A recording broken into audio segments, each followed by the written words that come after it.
Hey, Fear Fighters, I'm Jonathan, and if you've ever felt that crippling anxiety, that paralyzing doubt, that knot in your stomach when the lights go out, then you're exactly where you need to be. Today, we're diving deep into the 5 biblical hacks that shattered my fear forever. You heard that right. 5 powerful, ancient, yet incredibly practical ways to absolutely demolish anxiety and walk in unshakable peace. This isn't just about feeling better. This is about equipping you for spiritual victory over every shadow of doubt. This isn't your typical Sunday sermon, folks. We're talking real-world, actionable, faith-based strategies to conquer spiritual battles, overcome daily anxiety, and finally achieve lasting inner peace. By the end of this conversation, you're going to have a toolkit of Bible-backed confidence boosters that can change everything. Stick around because this is the key to unlocking your bravest self. And who better to help me unwrap these revolutionary faith principles than a woman who lives these truths every single day? She's a beacon of hope, a spiritual powerhouse, and one of my dearest friends. Please welcome the incredible, the insightful Evelyn. Jonathan, thank you for having me here. I'm genuinely thrilled to be here and to share this message because this topic, defeating fear with faith, it's not just theory, is it? It's life and death for so many people battling chronic worry and self-doubt. I've personally experienced the transformation that comes when you stop managing fear and start shattering it. It absolutely is. And Evelyn, let's be real. There was a time when fear was my constant companion. Fear of failure, fear of the future, fear of not being enough. I know our viewers feel that. That's why we've broken this down into 5 hacks. Simple, repeatable steps rooted in Scripture. Ready to jump into hack number 1? Let's do it. Biblical hack number 1 has to be what I call the power of perspective shift.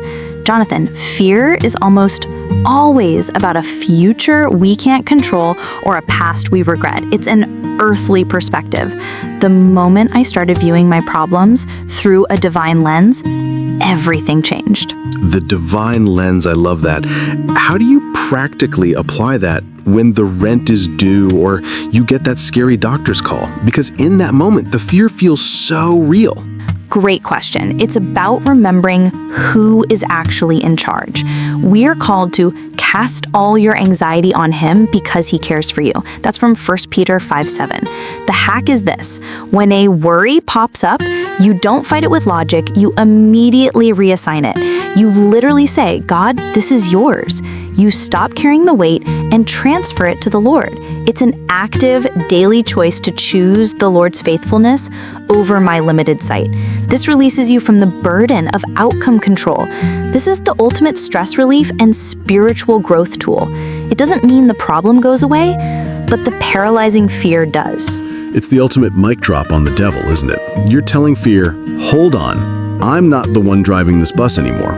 It shifts your focus from the size of your problem to the size of your God. That leads us perfectly into hack number 2, which for me was a game changer, the active practice of praise.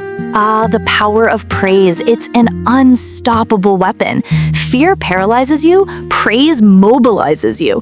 It's impossible to be genuinely fearful and genuinely grateful at the same time. The Bible says, let everything that has breath praise the Lord. That's Psalm 156.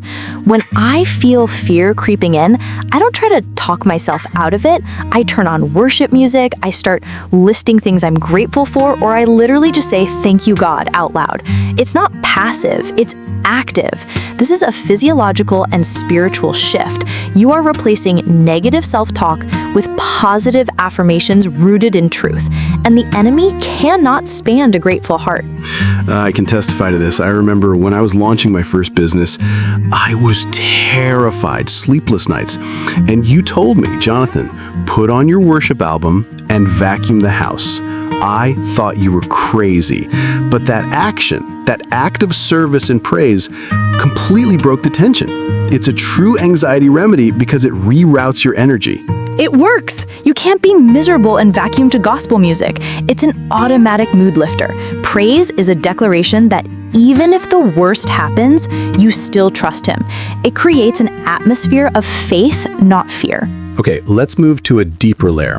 Biblical hack number 3, the identity reboot. The identity reboot. This one is foundational. It is. Fear thrives when you believe the lie that you are weak, defenseless, or alone. It attacks your core value. The biblical truth is that you are a child of God, royalty infused with power. My favorite verse for this is 2 Timothy 1:7.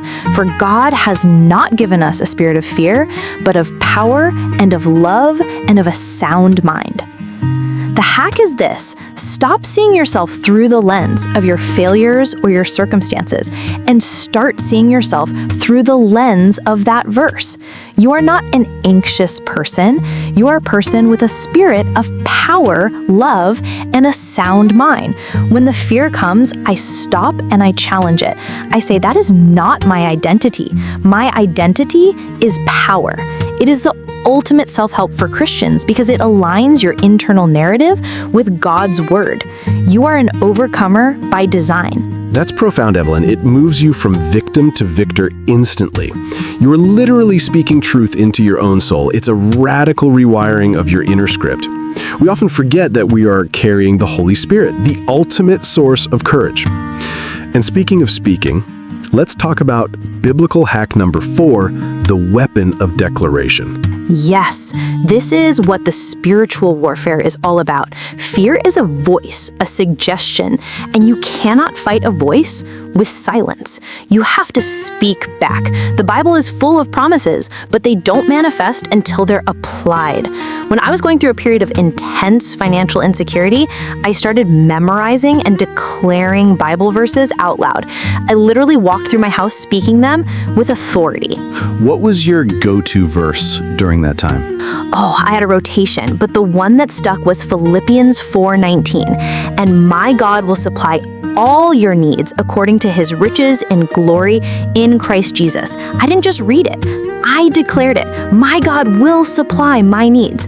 The hack is moving from passive reading to active spoken declaration.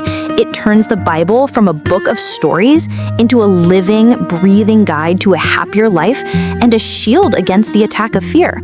When the voice of fear says, you're going to fail, you declare, I can do all things through Christ who strengthens me.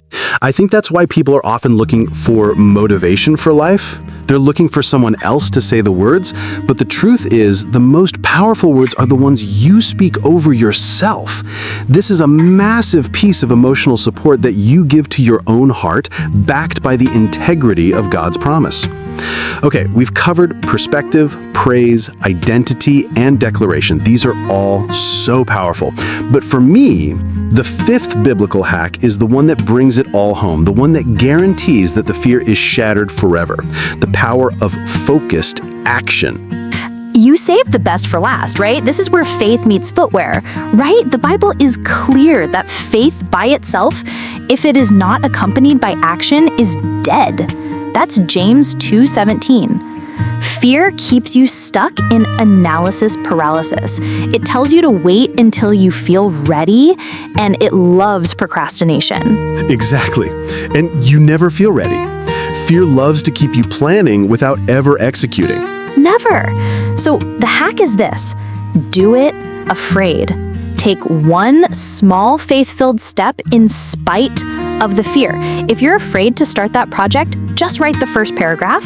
If you're afraid to talk to that person, just say hello. Focused action is the physical proof that you believe the declarations you just made. It's the moment you stop asking for spiritual breakthroughs and start living in the breakthrough. It's what moves you from overcoming anxiety to actually living an abundant life. The action doesn't have to be perfect, it just has to be obedient. Wow, that's the full arsenal. Evelyn, thank you. This is more than just a list of tips. This is a comprehensive strategy for lasting freedom from fear. It's about training your spirit to respond to stress with faith, not fear.